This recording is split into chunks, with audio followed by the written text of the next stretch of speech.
Welcome back to another episode of the Canon on the Boom and Bust channel. I'm your host Terry, and today doing my spoiler review for Star Wars Episode 9, The Rise of Skywalker. And so I went and saw the movie again. I wanted to see it again before I got into the spoiler review. Because, as these things tend to happen, I've learned that, my experience can be a little different on the second time, because the first time you're just really trying to take in the information. Even though I don't feel the same way with Star Wars as I do with like MCU movies, not that I don't like them or I don't like them as much. It's just I don't go into it the same way. But that's a conversation for a different time. Either way, I just feel like, the movie goes by quicker the second time. You're able to notice other details because you're not so busy trying to take in the story, all those good things. So I like to give it, a little 2-time breather before I go into the final grade. But that time is up. I have seen it twice. If anything, it probably made me more upset with the movie. But let's just get into it. So what I'm going to do is, let's start here. Let's start where we left off in The Last Jedi.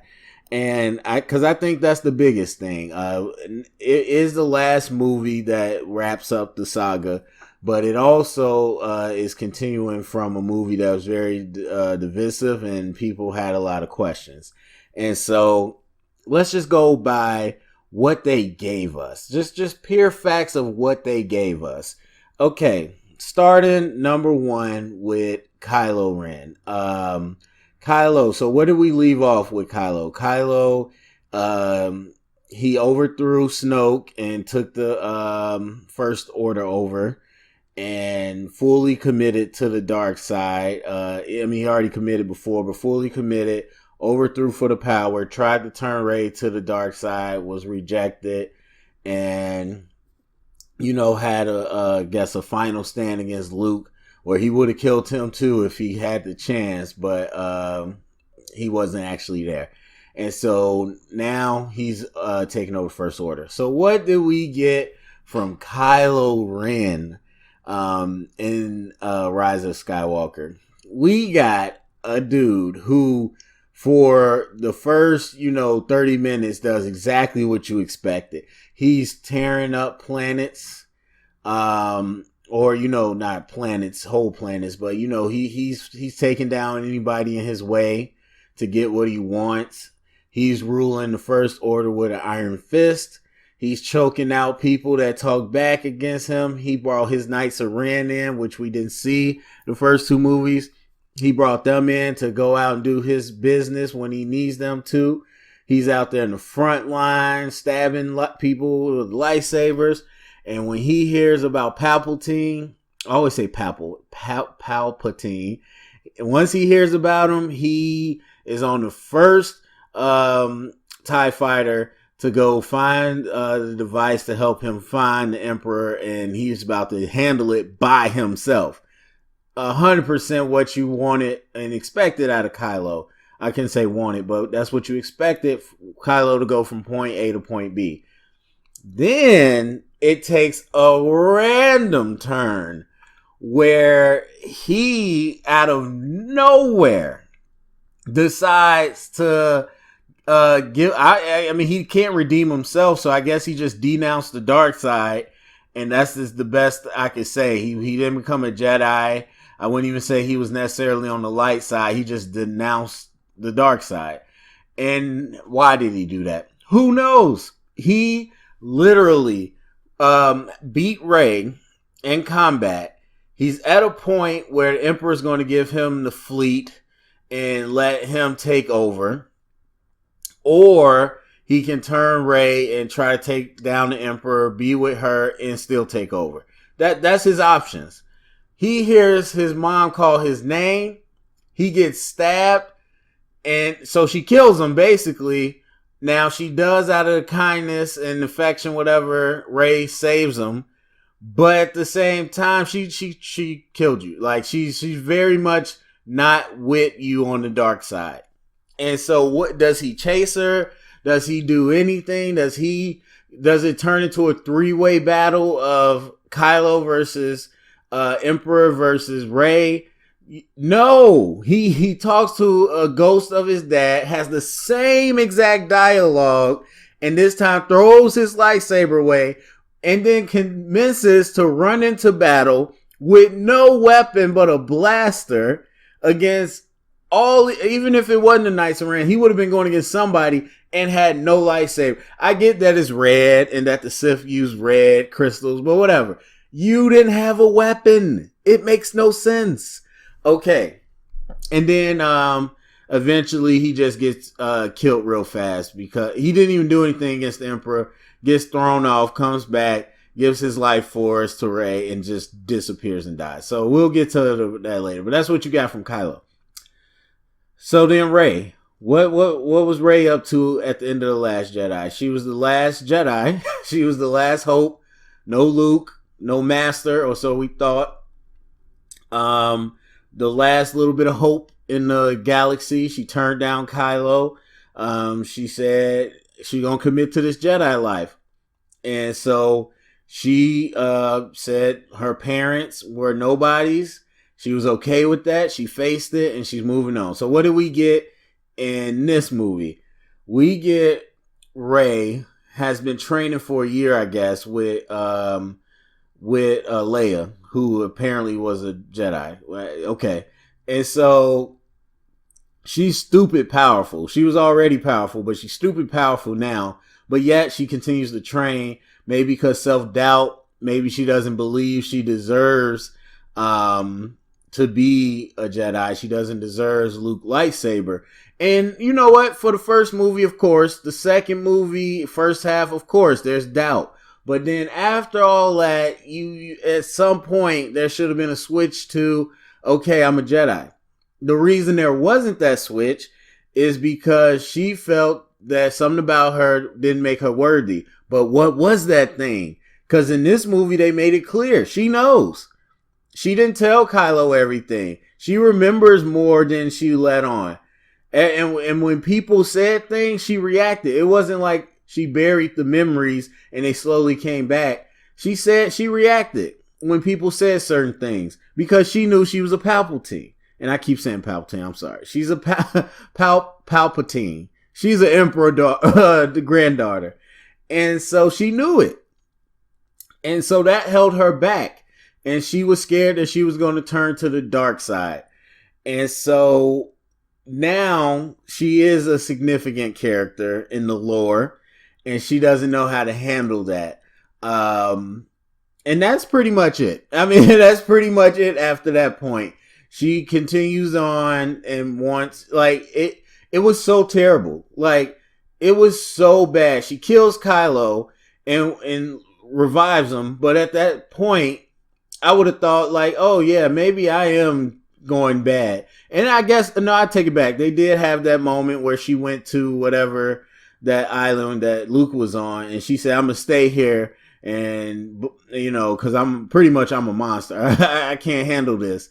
And then Luke comes and has a talk with her, which literally does not add anything of significance to what she was already going through. But for whatever reason, that peps her up. She goes to meet the Emperor and quickly gets demolished. And then randomly gets up with 2 lightsabers and somehow just randomly kills the Emperor. And we'll get into that later. So that's what we got. That's the story we got. The Resistance. What was the Resistance up to at the end of The Last Jedi? They were depleted extremely, down to the bare bones almost, where they barely got out alive from the First Order. They lost a lot of people, a lot of resources, and they were just trying to regroup as they could, you know, get time to figure out their next move. And, you know, that includes Poe and Rey, Poe, Rey, and Finn. And that's just kind of where they were all at, picking up the pieces. So what happens to them in Rise of the Skywalker? Well, they just continue to not have crap. And then they lost Leia as well.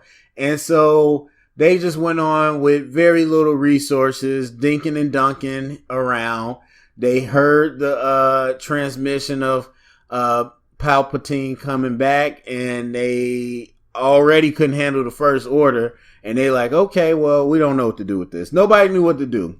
Only one that could do something was Rey, who went out to try to find the Emperor. But other than that, Resistance had nothing. They weren't reaching out to nobody because nobody came to Crate. They didn't recruit.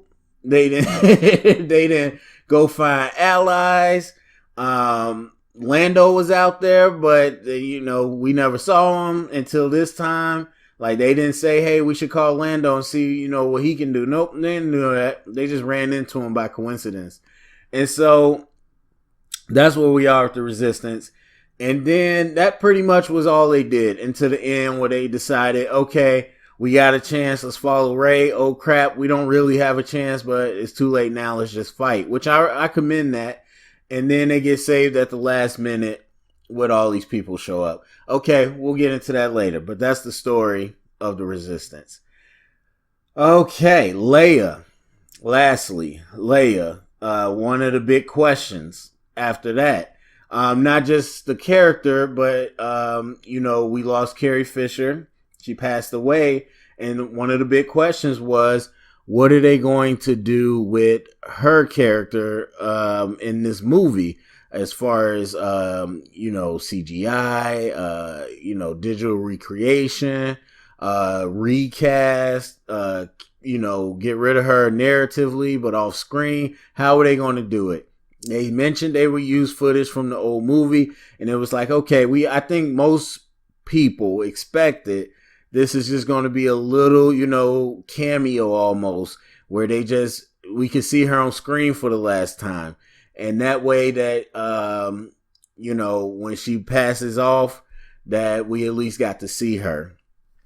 Is that what we got? What did we get in The Rise of Skywalker? We got a whole lot of Leia, and it wasn't good. It was not good. We got a whole lot of Leia in this movie. We got a whole lot of Leia inserted into this movie, and I mean that in every sense. The interactions, the way you see just around her, it just looks like she's not in the same scene. It just looks off.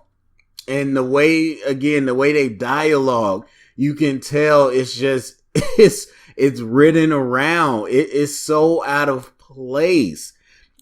And that, so it's out of place. But the biggest thing, because that is like, okay, whatever. It's annoying, but whatever. The biggest issue is that the way they choose to send her off. She literally, as I mentioned earlier, Kylo is he's on his way. He's doing what he's doing. But he hears his mom's name or call his name, and that just shuts everything down. Now, the opposite end, it shuts everything down for her. Literally, she dies trying to speak to him. That's it. She didn't say, my son, Ben, you look what you've become, this, that, or other, or I still love you even though what you done, it's not your fault. She didn't say that. She just said his name, Ben. And she died from that. She didn't force project herself to where he saw her. She just spoke it in his mind, and she died. That's what happened. She just died from that. And you can say she had a little energy left, even though this takes place, they said, a year after. So we know she had the whole thing in space, but it's been a year. So I would assume she recovered, and her force is a little stronger. And so you can say she had a little energy left, which is fine, but why spend it on doing that? And so because what was that supposed to do? Was she trying to distract him so he could get killed by Rey? Is that what you're telling me? What was it? It made no sense. And then that killed her. That's how she went out. That's how she went out. Just like Luke went out meditating on a rock. So that's what we got in The Rise of Skywalker. Those are the answers to the questions we were most wondering about. And so there you go. So let's go to some positives real quick, because there's not a lot, but we're gonna do that. As I mentioned, I still feel this way. As I mentioned in the non-spoiler, it's a funny movie. I think it's the funniest Star Wars movie. The comedy is really well timed. It's natural. It's not weird like in The Last Jedi, where he's over there talking about Hux's mom. Like it wasn't none of that. It worked. I liked all the comedic timing. And to that point, the chemistry with a lot of the main characters working as a team, Chewie, Poe, Finn, Rey, CP3O, BB-8, all that. It all felt good. I really liked when they were together and doing stuff. Shout out to probably the highlight, Babu Frick. That's my boy. That's my new boy, Babu Frick. Absolutely scene stiller, love it. And then I will say I didn't really think about it too much last time, but this time I definitely got a shout out. What is it? Ian McDermott, the guy that plays the Emperor. He did a great job. Like at first, I'm just thinking like, whatever, but like really watching it and what he does as the Emperor, he is on 10. And you think about it, he hasn't done this in years. And so to jump back in it and to really just give you every inch of what you expect from the Emperor, it was impressive. And also it's a shout out to the rest of the team too, because the whole aesthetic of what they did with the Emperor, the way he looked, the whole music, the lightning, the whole everything about whatever that planet was, it really served to make the Emperor for very creepy and formidable. And I think he did a great performance with the Emperor. So there's that. Yeah, that's it. All right. that's pretty much it for the positives. So negatives, it's so many. Look, let me say this real quick. As I keep continuing to mention, people got to realize, grading movies is about your own personal style. And I don't mean just opinion if you like it or not. What if, that's funny, that's not funny, that's colorful, that's not colorful, that's good writing, blah blah. Not just whether you like a certain thing, but realize it's also a function of what you value when you go to grade a movie. For me, story is a huge thing. I write, and so looking at the writing, the dialogue, the script, all that, the story is huge for me. That's number one. That's the first thing I'm looking at. Some people might be more interested in the effects. Some people might be more interested in the performances. Some people say, I don't care if the story's a little weak as long as they do something cool or whatever. Everybody's going to be different. So just because somebody goes hard on one thing and says the movie's not good because of this, you don't need to be like, no, that's not true. Even if that writing is like this, blah, blah, blah. Like, look, that's people, that's the way they judge the movie. So anyway, with that being said, I hate plot holes. I hate plot holes. I hate weak writing. This writing sucks. This is terrible writing, in my opinion.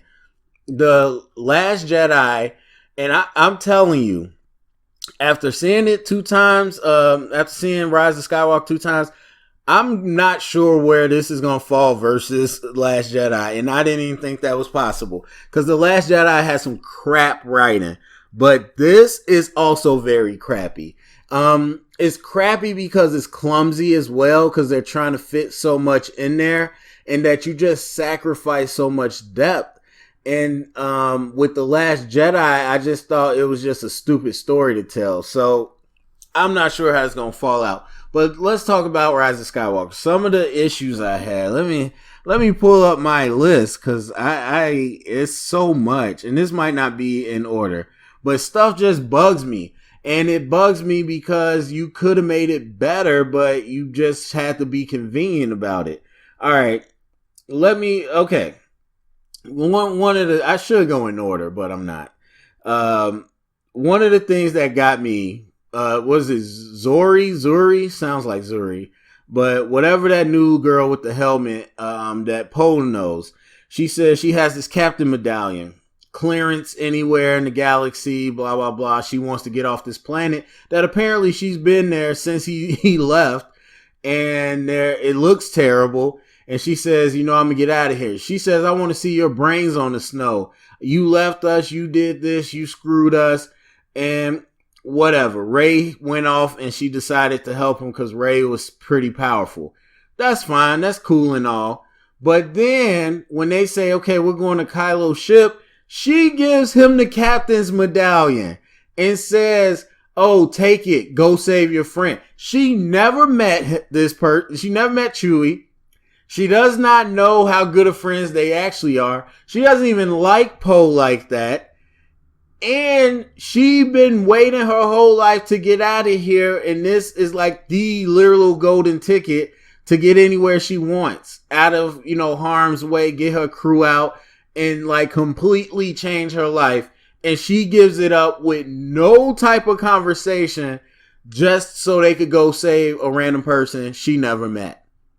It wasn't Rey they were saying. They didn't say we got to go get Rey, who's the key to saving the galaxy. They just said, oh, that's Chewie. That's our boy. And she gave up her one chance at her entire life. Okay. Moving on. Speaking of the Chewie, again, it's not in order. So when Chewie got caught, Chewie comes down because the old ship that they're trying to escape on is on top of this little rock or whatever, whatever you want to call it. Chewie comes down to the bottom of the little rock and runs off to call Rey. At that point, we see the Knights of Ren. And they don't show it, but obviously they called the troops and captured Chewie. Did it not occur to anybody to just walk up to the top of the rock where the rest of them are and call the troops to capture all of them instead of just capturing Chewie and putting him on the transport? Wouldn't it have made some sense to capture everybody? Or maybe go check the ship because you can see the ship from a long ways away. Wouldn't it make sense just to go up there to see if anybody else was there and then capture them as well? Just made no sense. When they killed Hux, that was bogus. I feel some type of way. I know people made fun of Hux, but I still feel some type of way because he didn't have to go out like that. Even though he was being a real hater. And he was only being a spy because he didn't like Kylo. The way they made him go out was so dumb. Like, I noticed this time, the second time around, that the other general or whatever his name is had like some dislike for Hux. But we just met this dude. We don't even know who he is. And yet he like got some issue with Hux. And to the point where he didn't even think about it for 2 seconds and was like, Hux the spy. Now, Hux was the spy, but there was no real evidence of that at all. And so that bothered me. That was stupid. So now I'm getting to some stuff I really don't like. The lore. So this Jedi hunter, whatever his name is, they got some weird names. I forgot what it was. The Jedi hunter that died and had the dagger that killed Rey's parents. So they said Finn was like, the little robot Dio was like, oh, he's got a lot of information on this guy. He was supposed to deliver this little girl from Jakku to the Emperor. So earlier in the movie, they made it seem like the parents dropped them off, ran away, got caught, and they was like, where's the girl? And when they were like, we don't know. But when Dio says that they were supposed to get the girl from Jakku, that means they knew where she was. That means they knew she was on Jakku. So you mean to tell me the Emperor, who has been orchestrating everything from behind the scenes, including Snoke and Kylo, First Order, Final Order, all this stuff. You mean to tell me the dude that killed his own son, he killed his own son trying to find Rey. You mean to tell me they find out she's on Jakku and they don't rip that planet apart? They say, oh no, she's not on Jakku. okay, kill him, we believe him. No! Go down there and find and look. Go down and look around to see if she's on Jakku. And I don't mean once. I mean station people there for a month if you have to, just to see if she shows up, because she is that important.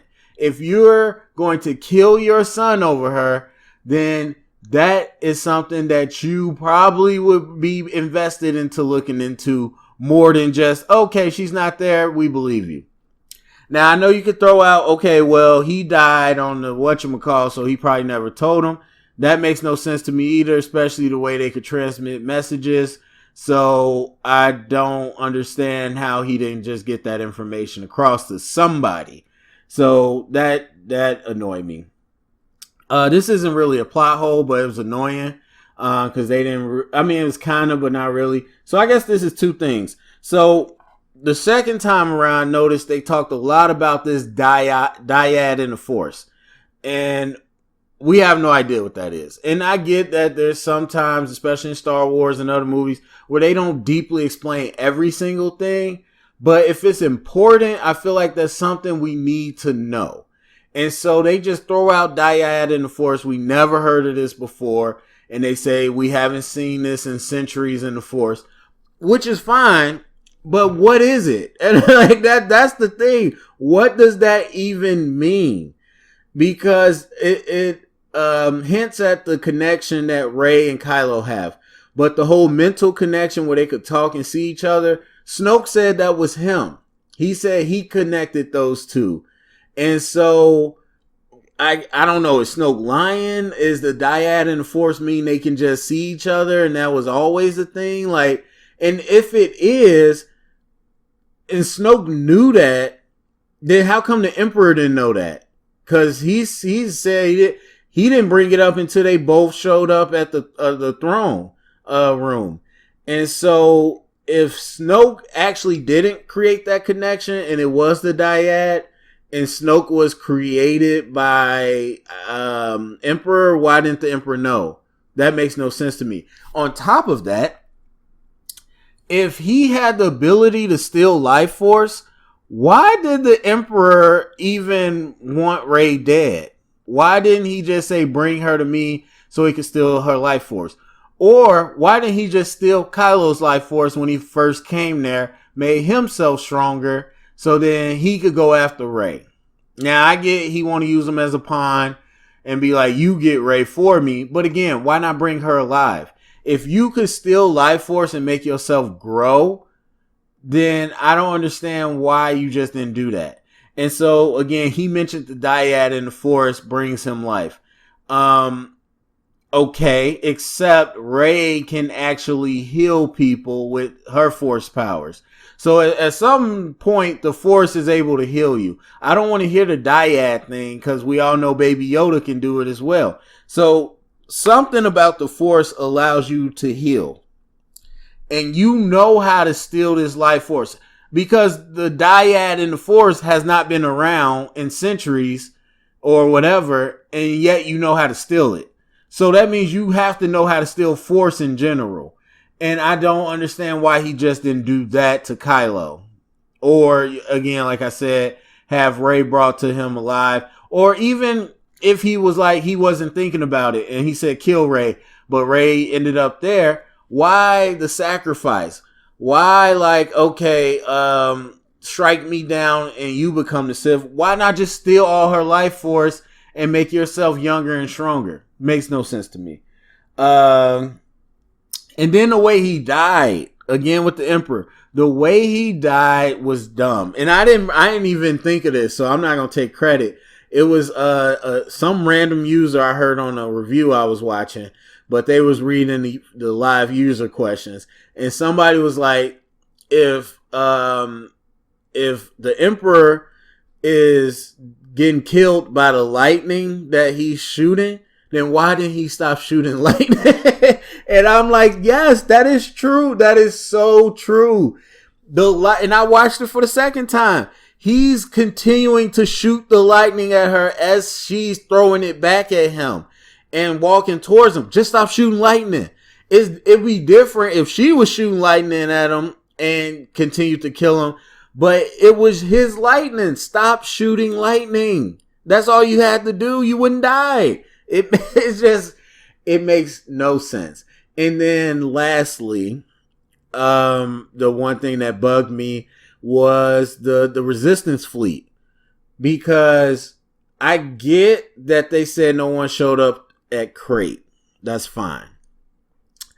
But a year into it, if people were that enthusiastic to fight with Rey or to fight with the Resistance, or they just hated the First Order, whatever reason, if people were that enthusiastic to help out to the point you outnumbered a random fleet of ships you didn't even know about, but you outnumbered them with that many people that can support, where the hell were they this whole year?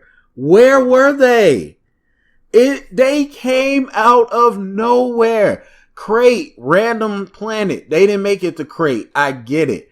But you telling me a year has passed and nobody reached out. Nobody was like, hey, we want to come to Crate, but we didn't make it in time. What can we do to help? Nobody said, hey, we believe in what you're doing. Nobody said, how can we be of assistance? Nobody looked for Leia, because Lando found these people real fast. And Lando is in connection with Maz Kanata from what we understand. But Maz is there with the Resistance. Where was Lando? Lando, I think he said Maz told him where they were going to be. And he found them. Why didn't he find them earlier? And if he could find all these people, why haven't the Resistance been talking to all these people? Why did nobody show their support for the Resistance? But randomly at the last second, they somehow came out of nowhere. And not to fight the First Order, mind you. They came out of nowhere to fight the Final Order, who can destroy planets with each ship. And so you went up to these people and was like, hey, I know you haven't been with us this whole year, but we just found a bunch of new ships and they are way more powerful. So can you help us now? And they're like, yeah, now I think we're going to do it. That makes no sense. It bugs me. So look, the thing is, like I said, I write. It's not that I'm an authority to tell people that I'm better than them or anything. Definitely not. The thing is, I do the practice. And from what I do as a writer, from what I've learned from other writers, from what I hear from Hollywood writers when they talk about their process, I know it's harder. It's a lot harder to do more detail. It's a lot harder to write to a point to minimize plot holes. It's very hard. It takes a lot of brain power and time to sit there and to write something that's more safer, or not safer, but more foolproof. It's easy to be convenient. It's easy to be like, yeah, someone could poke this hole in it, but whatever. So for me, I'm always a number one writer. Writing's always my number one on evaluation, because I know what it takes. And I respect people that put the time in to do it. Because if I'm writing, and what I personally do is whenever I write an action, whenever I write a character doing something, I'm going to say, okay, now I'm going to play devil's advocate. What are the plot holes? What does this make sense in the 360? Does this make sense all around? And if I can find out holes in it, then as a writer, you get to say, okay, I'm going to write it better, or I'm going to say, it's not that important. I'm going to leave it as is. And that's your choice as a writer. It's your choice as a viewer if you like that. For me, I don't. I like writers that take the time, because I know it's harder to write something that's more foolproof.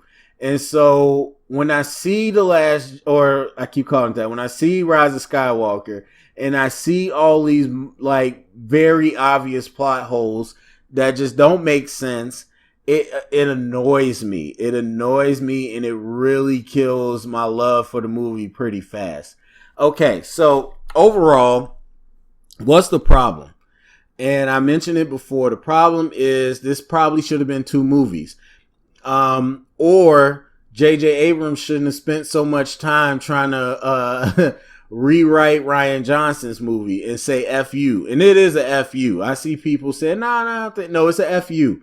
Look, Kylo Ren at one point shows up on the old Death Star to see Rey. He does not have his helmet, and we don't see the helmet the rest of the movie. We don't know why he took it off. We don't know where it went. We don't see it the rest of the movie. Yet they took time to put in a minute and a half scene to show you, not even a minute and a half, because like it's a whole sequence when he's talking to his generals. They put in a whole 2.5 minute sequence just to let you know he reconfigured his helmet. Did it change? Did he say why? Did it change anything? No, they just made a joke. Oh, the helmet? Oh yeah, it's great. I like it. And that was it. But we just needed to make sure you knew we fixed the helmet. There was a part with, and I think this is up for debate, but I think it's pretty obvious.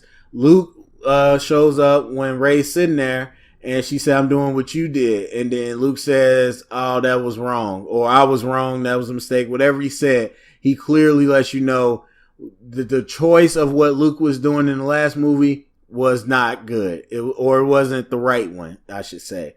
And then, again, people do this. People stretch, because the first line in The Force Awakens was, this will begin to make things right. And everybody's like, that's a F you to the prequels. And I'm like, that's a stretch. You adding a lot of context that's not there. So I'm going to definitely call myself out, because I'm about to do it as well. But I think this is a different situation.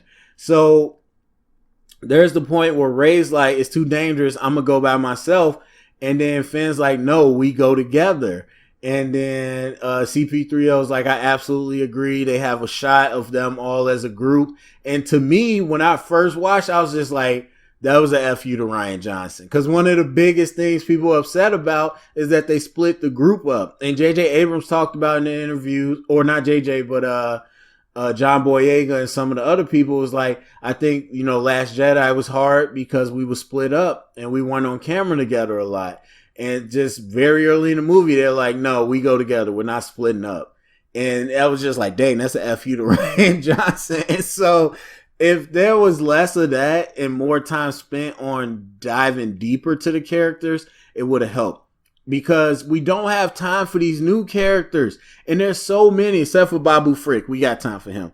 But Zori, again, she does the medallion thing. It makes no sense because we don't get any much, back and forth with them. You got this girl, I forgot her name, the one that rides the horse. She, I'm not leaving you, Finn. And we like, why? Y'all don't even know each other like that. Like, she's willing to die with him. Now, she hates the First Order, there's that. But everybody else hates the First Order. They ran away. She sticks with Finn. And it's just like, we don't have time to get into that.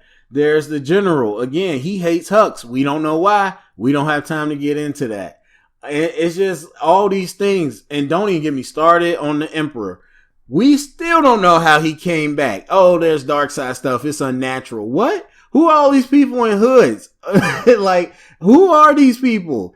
And it's like, oh, it's the Sith. Don't worry about all that. Again, what's the dyad in the Force? I don't worry about all that. And it's just like, what is happening?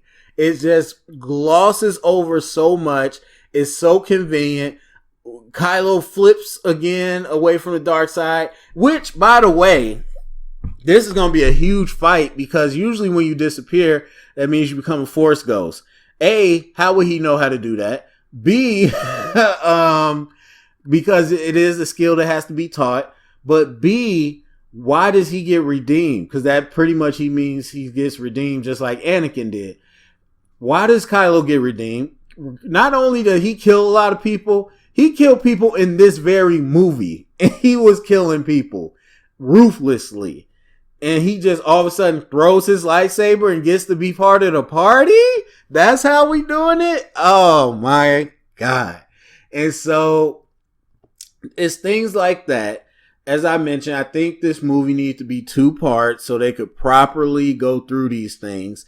If not, then I think they should have not added these characters. And I know there's the pressure to keep expanding the world, which they never really do a great job of, but there's that pressure. And I don't think that was the right call. We know the Emperor.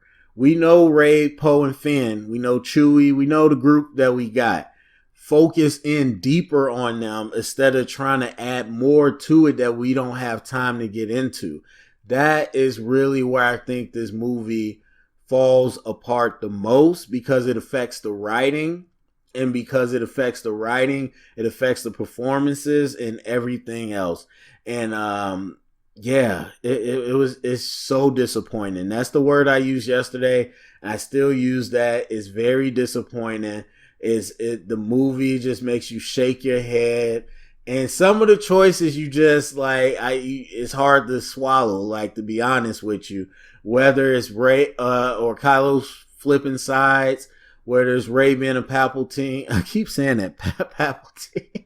Whether it's Rey being his granddaughter, even though I'm fine with that, but some people won't. And her taking the Skywalker name. Look, I understand. I'm not deep into the lore, but I understand in the non-canon stuff, people say that there's a point where Skywalker transcends being the name and it becomes more of an ideal. And instead of the Jedi, they're the Skywalkers. And a lot of people thought this movie, that's what that would mean, that they're getting rid of the Jedi and the Sith, and then they're going to become Skywalkers.